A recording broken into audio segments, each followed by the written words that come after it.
আইনগত সহায়তা পাওয়া করুণা নয়, দরিদ্র নাগরিকের অধিকার। কথা জানিয়ে আইনমন্ত্রী আনিসুল হক সংশ্লিষ্টদের আরও দায়িত্বশীল হওয়ার নির্দেশ দিয়েছেন। সকালে রাজধানীতে জাতীয় আইনি সহায়তা দিবসের অনুষ্ঠানে এসব কথা বলেন তিনি। মামলার জট কমাতে স্থানীয় পর্যায়ে বিকল্প বিরোধ নিষ্পত্তিতে গুরুত্ব দেন তিনি। বিকাশে কম খরচে ক্যাশ আউটের লিমিট বেড়ে 50,000, প্রিয় এজেন্টও 2টা। দরিদ্র মানুষের মামলার আইনজীবীর ফি পরিশোধ করে সরকার, সাথে দেয়া হয় প্রয়োজনীয় সকল আইনি সহায়তা। এমন কার্যক্রম নিয়ে দেশের সকল আদালতে চলছে আইনি সহায়তা কেন্দ্র।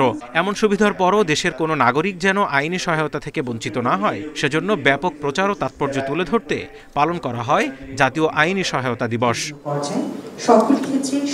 এই দিবসটি উপলক্ষে রোববার আয়োজন করা হয় বিশেষ অনুষ্ঠানের।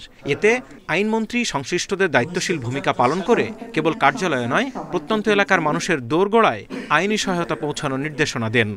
জনগণের দোরগোড়ায়, অর্থাৎ যারা আইনি সহায়তা পাওয়ার যোগ্য, তাদের কাছে নিয়ে যেতে হবে। আর তা করতে হলে উপজেলা ও ইউনিয়ন লিগ্যাল এইড কমিটিকেও অধিকতর কার্যকর করতে হবে।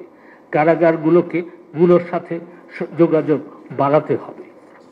আইনি সহায়তা প্রদানকালে পুঁথিগত আইন প্রয়োগের দৃষ্টির পাশাপাশি সামাজিক ও মানবিক দৃষ্টিকোণকেও স্থান দেওয়া উচিত। সালিশদারদের উপর আস্থার অভাবে সরকারি আইনি সহায়তা কেন্দ্র বিকল্প বিরোধ নিষ্পত্তিতে মানুষের আস্থার প্রতীকে পরিণত হয়েছে বলে মনে করছেন আইনমন্ত্রী। লিগ্যাল এইড অফিসারগণ জুলাই 2015 সাল থেকে মার্চ 2024 সাল পর্যন্ত 1,10,436টি বিরোধ নিষ্পত্তি করেছেন। তারা যেহেতু বিচারক এবং আইনি বিধিবিধানের অধীনে মধ্যস্থতা করে থাকেন, তাই লিগ্যাল এইড অফিসগুলো এখন বিকল্প বিরোধ নিষ্পত্তিতে মানুষের আস্থার প্রতীকে পরিণত হয়েছে।